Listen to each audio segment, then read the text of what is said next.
Estou aqui conversando com a Sabrina, que a gente esqueci de combinar com vocês essa questão do segundo horário, né? Como é que está a preferência de vocês? Às 8, a gente retorna às 8 ou às 9? Às 8 é melhor. Eu, particularmente, também prefiro às 8. Acho que a maioria concorda, né? Às 8, né? Depois, no final, se tiver entrado mais alguém, a gente volta a falar sobre isso. Assim, né? Estou à disposição, se a maioria preferir às 9. Mas eu acho que né, dá um tempinho para a gente ir no banheiro, tomar uma água, fazer um lanchinho, mas terminar mais cedo, né? Que aí dá tempo de vocês também estudarem, lerem o texto, né? Não deixar acumular material para depois, tá? Ou descansar, né, gente? Porque ninguém é de ferro também. A gente fica bem cansado, né? Vamos continuar. É até interessante isso, sabe? Porque a gente sabe que o nosso cérebro, a gente vai ver um pouquinho sobre isso, ele também tem um limite aí de capacidade, né, de prestar atenção às informações. Então, uma aula de 40 minutos, né, depois de um tempo a gente já começa a perder um pouco mais da atenção e a dispersar mais, né. Eu gosto desse formato, assim, de uma aula de 40 minutos, né, e faz um intervalinho para dar uma descansada, volta mais 40 minutos, né. Mas mais que isso, a gente já vai ficando cansado. Eu sei que a maioria das nossas disciplinas acabam sendo 2 horários seguidos, né? 4 horários, na verdade, né? Mas 2 horários cheios, assim. Não é o ideal para o nosso processo de aprendizagem, né? Por isso que a gente tem que tentar, né? Quando era presencialmente, eu tentava, né, intercalar atividades diferentes, né? Então, 2 horários de aula expositiva, 2 horários de alguma atividade, algum debate, alguma discussão, algum filme. Senão o nosso cérebro, né, não consegue mais prestar atenção. Se não consegue prestar atenção, não consegue memorizar e aprender, né? Então, vamos lá. A gente viu aquele estudo que foi feito no Facebook, sobre o Facebook, né? E, na verdade, ficaram algumas perguntas no ar. É claro que a gente viu só uma parte dos resultados, né? A gente não viu o estudo inteiro, mas algumas perguntas que são importantes. E aí, de uma maneira geral, gente, o que a gente pode pensar a partir disso, né? Que para a gente conseguir essas respostas de uma forma satisfatória, nós precisamos, então, né, conduzir estudos científicos de boa qualidade e pensar com cautela sobre os resultados, né? Em outras palavras, né? Fazer a ciência, né? A ciência psicológica, porque se trata, né, de fenômenos aí psicológicos, tá? Mas o que é essa tal, né, de ciência psicológica? Vocês que estão no segundo período, eu imagino que boa parte aí de algumas disciplinas que vocês já tiveram, vocês em algum momento se depararam com essa pergunta aí, né? O que é psicologia? O que ela estuda? Qual que é o objeto de estudo da psicologia? E aí, o que vocês podem falar até agora a respeito disso? Queria ouvir vocês mais um pouquinho.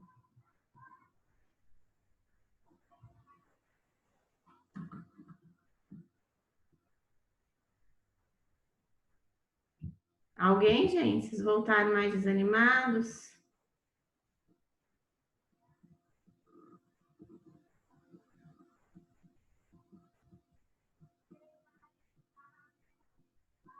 O som tá bom, gente?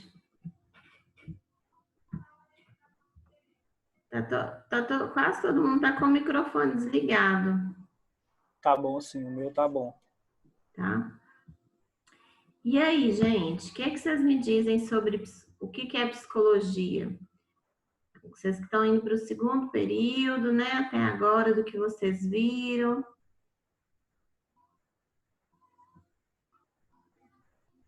Alguém falou que as disciplinas do segundo período estão mais interessantes, né? Que a disciplina do primeiro período. Mas alguma coisa aí sobre psicologia vocês viram, né?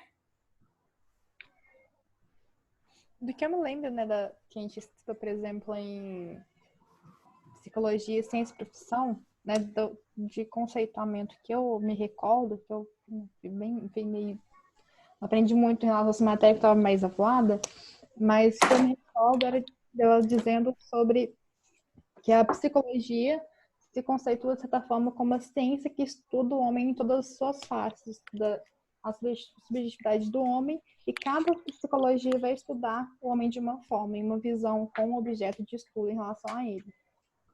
Sim. Uhum.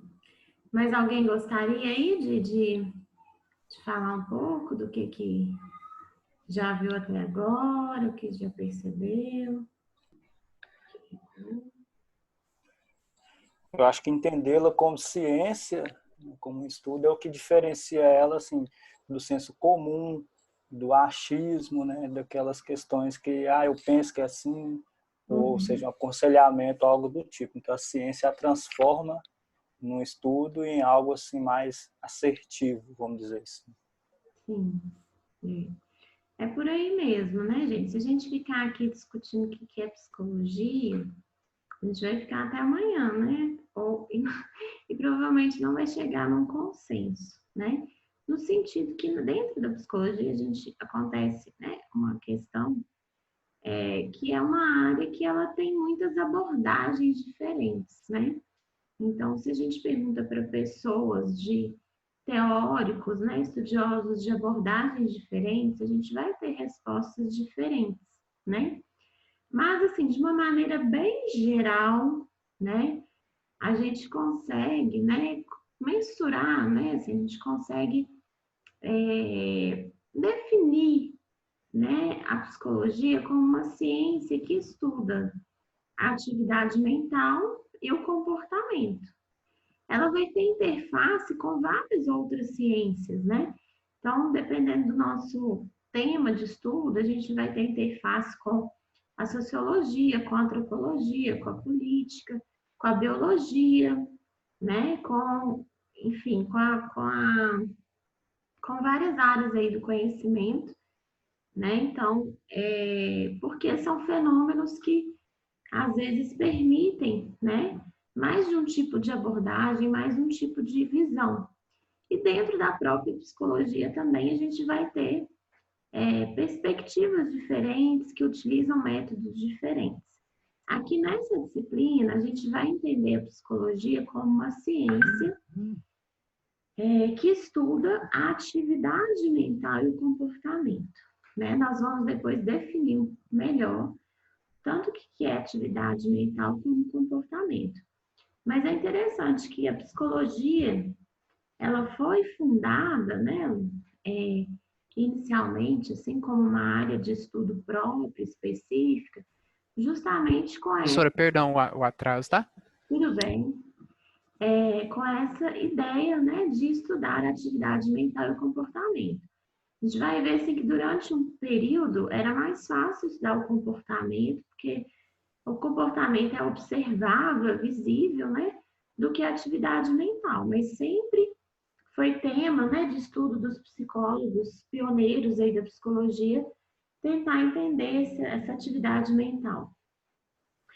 Então, gente, vocês já falaram aí muito bem, né? Alguém comentou que com ciência a gente não vai trabalhar com as nossas intuições, com o senso comum, né? Nós vamos trabalhar com a pesquisa científica, né? Que nos últimos anos avançou muito, né? No conhecimento aí da mente, do cérebro, do comportamento. Inclusive, a gente está muito na mídia, né?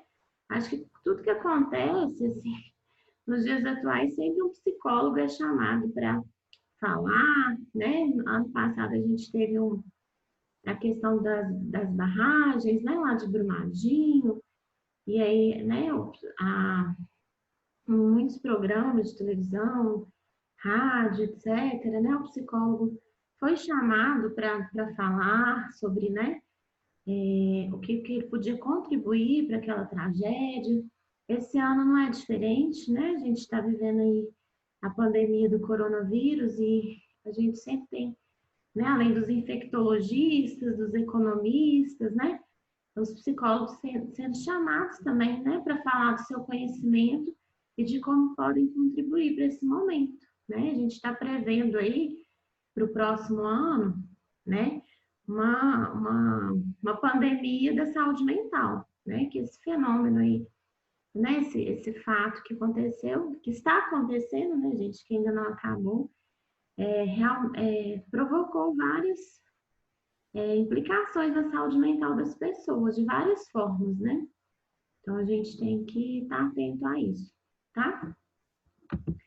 Bom, gente, diante disso, né, desse conceito que a gente tem de ciência, da psicologia, a gente ainda tem que destrinchar um pouco o que seria mente e o que seria comportamento. Então, mente se refere à atividade mental, tá? Ok, mas o que isso significa, né? É mais fácil a gente entender isso pensando em algumas experiências que a gente tem, né?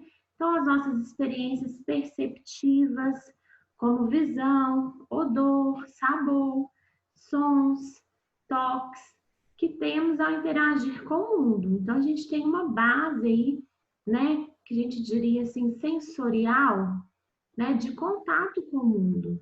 E que isso também, né, permite que a gente tenha aí essa vivência, essa experiência de interação com o mundo. E hoje a gente sabe que a nossa atividade mental, ela emerge, na verdade, de processos biológicos, né? Se a gente não tivesse o cérebro, a gente não teria essas experiências. Ao mesmo tempo, é impossível a gente reduzir essas experiências somente ao cérebro, né? Aí a gente vai ver como é que fica, né, o estudo disso, né? Hoje, por exemplo, pra vocês terem uma ideia, hoje é possível a gente fazer um exame de neuroimagem e, por exemplo, alguém está olhando para uma imagem de uma praia bonita e essa pessoa está analisando essa figura, é possível a gente ver numa, né, ressonância magnética lá funcional quais são as áreas do cérebro que estão sendo ativadas naquele momento que a pessoa está olhando aquela imagem. Né? Então, provavelmente vai ter áreas relacionadas aí à visão, mas também pode haver, né, áreas relacionadas a sentimento, né, a outras funções aí, digamos aí, que vão aparecer assim mais acesinhas lá no nosso córtex, né? Mas isso, né, a gente fazer esse estudo permite a gente comprovar que existe sim uma relação entre sensação e percepção e a nossa atividade cerebral. Mas isso explica, né, toda a complexidade desse fenômeno, né, relacionado aí à sensação e percepção? Não, né? Então, assim, a gente vai usar esse método, né, de conhecer a base biológica desses fenômenos, mas a gente precisa também de outros métodos e outras formas, né, de acesso a esses fenômenos para a gente entender ele na sua complexidade. Então, muitos deles vão estar relacionados a processos históricos, né, sociais, culturais, né? Então, assim, é o tempo todo, né, essa interação entre a nossa biologia e a cultura, e a nossa cultura, tá? Alguns termos que estão muito relacionados também à atividade mental, que eu diria assim que são essenciais, são fundamentais em ciência psicológica, são, né, as memórias, os pensamentos, os sentimentos e as nossas ações, né? Então, a gente pode dizer que tudo isso é objeto de estudo, né, dentro da psicologia, né, da nossa área aí. As ações, inclusive, vão estar mais dentro aqui desse outro grande termo aí, guarda-chuva, que é o comportamento, tá? Então, o comportamento, ele é esse conjunto de ações humanas e Nos animais também, né? Mas a gente vê que existe uma diferença. E a psicologia se interessa também por estudar essas semelhanças e essas diferenças entre os animais e os homens, né? Mas existem vários comportamentos aí. Por exemplo, quando a gente for estudar a aprendizagem, a gente vai ver que tem processos de aprendizagem que são muito semelhantes, né? Entre os animais e o ser humano, né?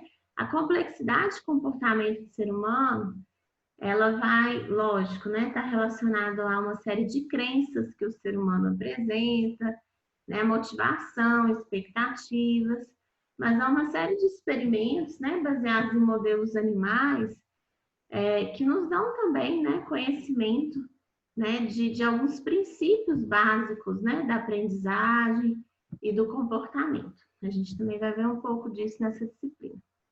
Então, são ações, desde ações bem sutis, que poderiam ser comuns com os animais, como, por exemplo, comer, né?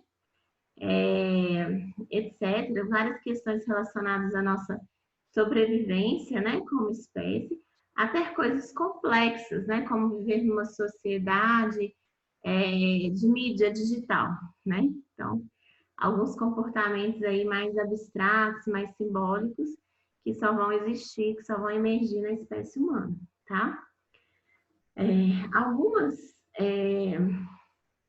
Então, por exemplo, os animais aí, comer, beber, acasalar, são comuns, né? Nós também precisamos, né, de nos alimentar, por exemplo, né? E algumas são observadas em seres humanos, como discutir filosofia, discutir o que é ciência psicológica, né? Ou realizar cirurgias, como outras ações exclusivamente, né, humanas. Como eu falei para vocês, inicialmente os psicólogos estudaram muito o comportamento, até porque às vezes existiam poucas ferramentas, digamos assim, uma maior dificuldade de avaliar a mente, né? A mente é um conceito que a gente pode dizer que ele é um pouco abstrato, né, gente? Como que a gente conceitua a mente, né? Como eu falei para vocês, a mente emerge da função cerebral, mas a gente não pode falar que a mente é o cérebro. É como se ela fosse algo a mais do que o cérebro, mas ela está intrinsecamente relacionada ao cérebro, né? Tanto que quando eu tenho uma lesão cerebral em uma área que é responsável pela linguagem, eu tenho uma pessoa que vai ter dificuldade, né, de se expressar ou de compreender a linguagem. Ou se eu tenho uma lesão no meu córtex pré-frontal, que é uma área que está muito relacionada ao nosso comportamento, assim, complexo, como tomada de decisão, julgamento, né? A gente poderia dizer uma certa personalidade. Eu posso ter uma pessoa que antes era uma pessoa pacata, uma pessoa pacífica, que se torna uma pessoa agressiva, antissocial, né? Então, existe uma base, existe uma correlação, uma base biológica. Mas isso não significa que esses comportamentos, eles são reduzidos a essa estrutura biológica. Para a gente compreender eles, a gente precisa de agregar outros elementos. Por exemplo, alimentação. Eu falei para vocês que o comportamento de comer é muito parecido, né? Se os humanos precisam comer, os animais precisam comer, a gente está ali. A biologia define isso, né? Que a gente precisa adquirir aí uma certa quantidade calórica para a gente poder se manter, sobreviver, certo? Mas olha que interessante na espécie humana, várias questões relacionadas a esse comportamento alimentar. A gente tem, né, culturas aí que comem alimentos completamente diferentes, né? Às vezes numa cultura que come escorpião, morcego, né, gafanhoto, outra cultura vai considerar aquilo ali extremamente exótico, extremamente até nojento, né? E não vai se alimentar daquilo, né? E então a gente vai ter grandes variações culturais. Né? A gente vai ter pessoas que deliberadamente fazem jejum por uma questão religiosa, né? ou de pessoas que desenvolvem um transtorno alimentar e deixam de comer, né, que é uma questão de sobrevivência para atingir um determinado padrão de beleza, né, construído socialmente. Então, existe uma base biológica desse comportamento de comer, de se alimentar, existe. Mas é muito mais complexo, né? A relação disso, né, com a nossa interação com o mundo, com os aspectos sociais, culturais, psicológicos. Então, esse é um bom exemplo para a gente poder perceber isso, né? Que é uma constante interação aí entre a biologia e a cultura. Então, gente, e com o advento aí das neurociências, dessas tecnologias que eu citei anteriormente, que permitem, inclusive, a gente fazer esses estudos, né, de neuroimagem funcional, observando, né, o cérebro em ação, né, permitiu que a gente se aprofundasse no conhecimento, né, da mente, dos processos mentais, principalmente processos aí complexos, né, relacionados à memória, linguagem, né, as funções executivas, que depois eu vou explicar para vocês melhor o que é. Então, assim, tem a ver com a nossa tomada de decisão, nosso julgamento, né, que são funções aí superiores, bem complexas, né, comportamento moral, nossa motivação. Bom, gente, então, a gente também tenta entender o que é o pensamento crítico, né? O que seria, assim, o bom cientista, né? E as pessoas estão precisando tanto, gente, dessa postura mais crítica diante das informações que chegam, né? Então, o que seria essa ideia aí de um bom cientista como um cético amigável, né? Gente, é aquela postura de uma pessoa que é aberta ao novo, às novas ideias, né? E cauteloso também com as novas descobertas, né? Eu fico aqui pensando na questão da pandemia, né, gente? Que a gente está vivendo, a gente não consegue deixar de pensar nisso. Muitas pessoas têm negado, né, a ciência e negado, assim, e algumas fazem críticas do tipo, não, inicialmente não se indicou o uso de máscaras, e agora se, né, acredita que a máscara é eficiente, então isso desmerece a ciência. Como assim, gente? Se a ciência ela tem o objetivo justamente de estar aberta à mudança, né? Então, sim, a gente pode ter inicialmente, né, uma evidência que mostra uma coisa e depois com novos estudos, novas descobertas, a gente tem uma outra conclusão. E isso não faz da ciência pior do que outros tipos de conhecimento, pelo contrário, faz dela melhor, porque ela não é um dogma, ela nunca se fecha, ela sempre está aberta a novas possibilidades. A gente está o tempo todo sempre criando novas hipóteses, novas perguntas e respondendo elas de uma maneira melhor. Vocês já pararam para pensar que essa doença, né, o Covid-19, esse vírus, o coronavírus, tem apenas 6 meses, né, que os cientistas, que a comunidade científica está estudando? É muito pouco tempo. Então, ainda existem, sim, muitas perguntas, né, a serem respondidas, né, muitas perguntas. E é assim que caminha a ciência. A ciência é lenta, ela não é rápida, ela tem que ser, né, feita com cuidado, com minúcia, com, assim, vamos dizer assim, com muita cautela, para que a gente consiga caminhar e construir, né, um conhecimento aí válido, tá? E temos que ter, além dessa abertura, temos que questionar sistematicamente e avaliar a informação, né? Então, essa que é uma postura científica, é estar aberto e sempre estar questionando. Essa informação, de onde que ela veio, né? Em que ela foi baseada? Como que esse estudo foi feito? Como que ele foi construído? Como que eles chegaram a essas conclusões? Né? Então, essas perguntas que a gente tem que ter em mente. Olha aí, gente, uma charge. Prestem atenção aí, ó. Um gato, né? levando um ratinho Só para um segundo, passear. professor. Oi? Só um segundo. Tem uns 5 anos que eu não vejo uma charge. É por quê? Não sei. Ela parou de circular ou eu parei de acessar os veículos que divulgavam esse tipo de coisa.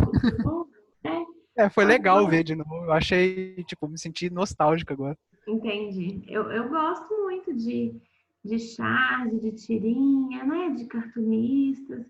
Acho que às vezes uma imagem, né? Fala tanto sobre, né, a realidade, sobre o que a gente está vivendo, faz a gente pensar, questionar.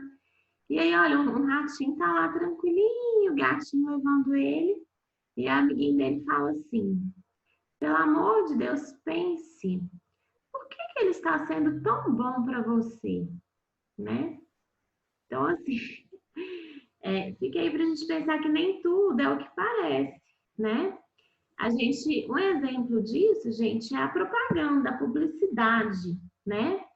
A gente, o tempo todo, a gente é exposto, né, a várias formas, né, de publicidade que tentam manipular as nossas ideias. Então, por exemplo, se tem, às vezes até usando um apelo científico. Então, tem um remédio que está sendo, né, usado, testado, um creme, um cosmético, né? Se tem ali uma pessoa que às vezes usa assim um apelo da autoridade, né? O médico fulano de tal está recomendando esse remédio, esse produto, né? Então, isso por si só significa que aquele produto ali é bom, né? Ou então o apelo de uma figura pública, como um artista, é o tempo todo, né? A propaganda fazendo isso, né? Tentando vender ideias a partir da imagem ou de pessoas, né, que atestam que aquilo ali tem alguma eficácia, alguma coisa assim nesse sentido, né? Então, é uma das formas que a gente vê aí que às vezes a gente é levado ali pela emoção de ter uma identificação com aquela pessoa que está falando e não consegue, né, raciocinar muito se aquilo ali realmente tem uma evidência, né? Se aquilo ali tem uma comprovação científica, tá? Então, como que a gente pode avaliar isso e aprimorar o nosso pensamento crítico? Né? Então, assim, a minha crença ainda é verdadeira? O que me leva a crer nisso? Quais são os fatos que sustentam isso? Então, algumas perguntas, né? Algumas reflexões que a gente mesmo pode fazer para a gente estar o tempo todo avaliando e reavaliando, né, as nossas crenças. A ciência produziu novas descobertas que exigem de nós a reavaliação e a atualização de nossas crenças. Esse exercício, gente, é importante para que a gente, né, seja menos levado, né, a seguir simplesmente o fluxo, né, assim, a boiada, né, esse senso comum, né, e refletir de uma forma mais crítica, né, sobre as informações que a gente recebe. E principalmente quando aquilo ali atinge, né, de alguma forma os nossos preconceitos, né, aí que a gente tem uma resistência maior, né, para poder, né, entender aquela informação, aceitar aquela informação, estar mais aberto àquela informação, tá? Quando a gente, né, lógico que naturalmente a gente tem intuições aí em relação a várias coisas, né? E a gente tende a aceitar aquelas informações que são mais favoráveis às crenças que a gente já possui. E aí os cientistas começaram a investigar esse tipo de situação, né, em que o senso comum falha, as tendenciosidades, os vieses que influenciam o julgamento das pessoas. Então, por exemplo, gente, quando a gente tem uma crença, a gente tende a pegar só aquilo que confirma a nossa crença, né? Então, se tem um estudo ali que é compatível com o que eu penso, né? Eu dou mérito para aquela informação. Se ele contraria aquilo que eu já penso, eu vou procurar um defeito, né? Eu vou procurar desmerecer aquilo ali. Não porque é verdadeiro ou falso, mas porque não está de acordo com aquilo que eu já acreditava anteriormente, né? Então, um fator que contribui para a confirmação das tendências, das tendenciosidades, é, sim, a informação seletiva. Então, eu pego só uma informação que confirma o meu ponto de vista e excluo as outras, né? Então, por exemplo, vamos pensar assim numa pessoa que tem algum problema, né, de saúde, e aí eu tenho aquela crença de que fazer, por exemplo, fazer atividade física está relacionada com uma boa saúde, né? Aí eu pego um exemplo lá de uma pessoa que não faz atividade física, por exemplo, né? E falo que ela tem uma boa saúde. Entendem? Então, eu pego, às vezes, um exemplo para confirmar uma crença que eu já tenho, desconsidero o todo, né? Então, seria um exemplo. Falhando em julgar corretamente a credibilidade da fonte. Em quem você pode confiar? Sabe qual que é a resposta dessa pergunta, gente? Em ninguém, né? Nenhuma informação, ela está correta, ela é verdadeira, só porque alguém falou. Mesmo se for uma pessoa, assim, uma sumidade no assunto, um especialista, essa pessoa também pode cometer erros, né? Então, a gente tem, se a gente acredita numa informação só porque fulano de tal falou, também não é uma boa forma da gente verificar a validade das informações, né? Isso é, né? Então, assim, a gente vai vendo ao longo da psicologia que tem alguns nomes, né? Que, então, segundo fulano de tal, então isso é verdadeiro, como se aquilo ali fosse um dogma. Fica parecendo quase que uma religião, não uma ciência, né? Então, a gente precisa sempre examinar, até o maior especialista, ele tem que justificar suas alegações. Como que ele chegou naquelas conclusões? Em que ele se baseia? Não é porque ele está falando que está correto, né? Então, seria outra forma, outro viés, que é muito comum, inclusive na ciência, né? Se fulano de tal se falou que é uma pessoa muito especialista, então fica como se fosse certo. E não pode ser por aí. Bom, outro exemplo. Interpretando equivocadamente ou ignorando a estatística, seguindo o que você sente, né? Então, a gente tem uma tendência, né, de fazer associações, né, para interpretar as coisas que acontecem ao nosso redor, como se existissem aí alguns padrões, né? Então, por exemplo, a gente sabe que tem uma relação entre tabagismo e desenvolvimento de câncer. Vários inúmeros estudos já provaram isso. E aí a gente pode pegar e falar, não, mas eu tenho um tio que fuma tem 40 anos e tá bem, né? Então, por causa desse único caso, a gente conclui que essa relação é falsa, né? Então, né? Mas não é o que os estudos apontam, né? Que existe sim uma tendência, uma probabilidade de que as pessoas que fumam serem mais propensas a desenvolver a doença. Isso significa que todas vão desenvolver a doença? Não. Mas significa que num grupo em que não se fuma e um grupo que se fuma, a maioria dos que fumam, né, vão ter muito mais casos de câncer do que naquele grupo que não fuma, né? Então, é uma tendência. Bom, outro viés, gente, é criando algo do nada, né? Que é quando a gente associa dois eventos que são simples coincidências, como tendo alguma relação de causa e efeito, né? Então, um comportamento supersticioso, né? Aquela pessoa que torce para um time de futebol e que usa sempre uma camisa específica, né? Que ele acredita que é a camisa que ele usa que vai determinar o resultado do jogo, né? E a gente, né? Isso é um comportamento aí inocente, né? Um comportamento supersticioso inocente, mas a gente pode também fazer a mesma coisa com várias outras situações da nossa vida, né? E chegar a conclusões erradas, tá? Um outro viés aí, gente, comparações relativas. Então, por exemplo, às vezes, quando uma informação é apresentada de forma positiva, a gente tende mais a acreditar nela do que de forma negativa. Então, por exemplo, o médico fala com a gente que a chance de um tratamento dar certo por exemplo, quantos por cento sobrevivem a essa doença?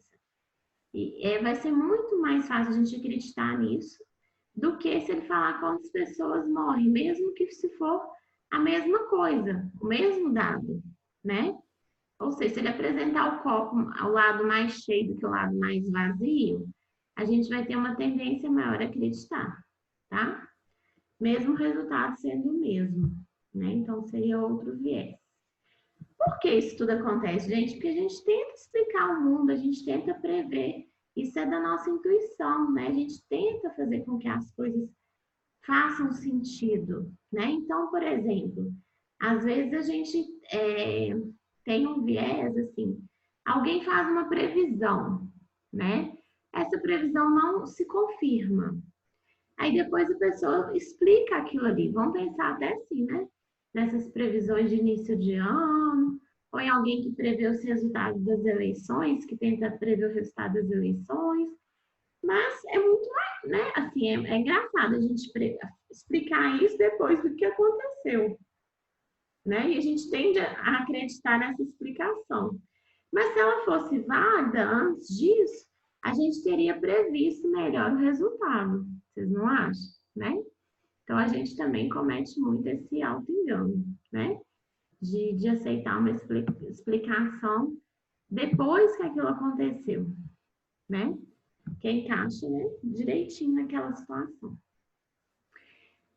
Outra coisa, gente, a gente tem heurísticas. Heurísticas é um termo, assim, digamos, da filosofia, né, da lógica, que são as maneiras como a gente resolve quando a gente toma uma decisão, né? Até para a gente não ter tanto esforço na hora de tomar decisões que são simples. E isso ajuda, sim, a gente resolver os problemas do cotidiano. Por exemplo, né, a questão assim, do risco das coisas. Aí tem um exemplo, mas eu vou dar outro que eu acho que fica mais fácil de entender. Estatisticamente, andar de carro é muito mais perigoso do que andar de avião. Mas tem muito mais pessoas que têm medo de avião do que têm medo de carro, né?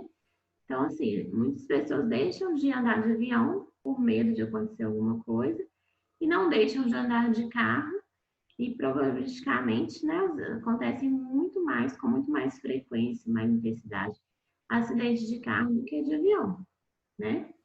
Então, seria um erro aí que a gente faz de algumas situações que, assim, a gente, para lidar, né, com problemas cotidianos, a gente tem uma forma de resolver, mas muitas vezes contraria a probabilidade real de algumas coisas acontecerem, tá?